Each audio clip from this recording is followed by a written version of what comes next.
నువ్వు నిజంగా అమ్మాయిని ప్రేమిస్తే నీ కడుపులో పెట్టుకొని దాచిపెట్టుకుంటావు.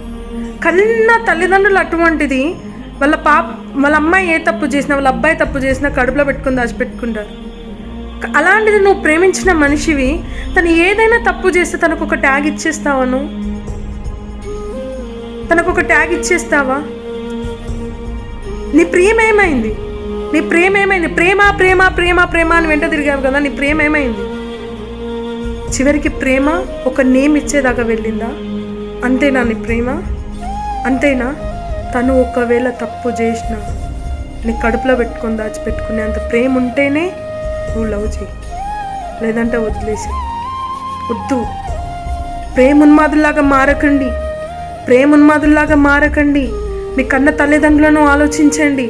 ప్రేమ ప్రేమ ప్రేమ అంటే ఈ కాలంలో నిజం చెప్తున్నాను, ప్రేమ అని తిరిగే ప్రతి ఒక్కరికి చెప్తున్నాను, ఈ కాలంలో ప్యూర్ లవ్ లేదండి. అది ఉన్నది అని అంటే మన తల్లిదండ్రుల ద్వారానే ఉండొచ్చు, కానీ ఒక అబ్బాయి దగ్గర ప్రేమ దొరుకుతుంది, ఒక అమ్మాయి దగ్గర ప్రేమ దొరుకుతుంది అని వెళ్ళావా సర్వనాశనం అయిపోతావు. గుర్తుపెట్టుకో, అమ్మాయిలు జాగ్రత్త.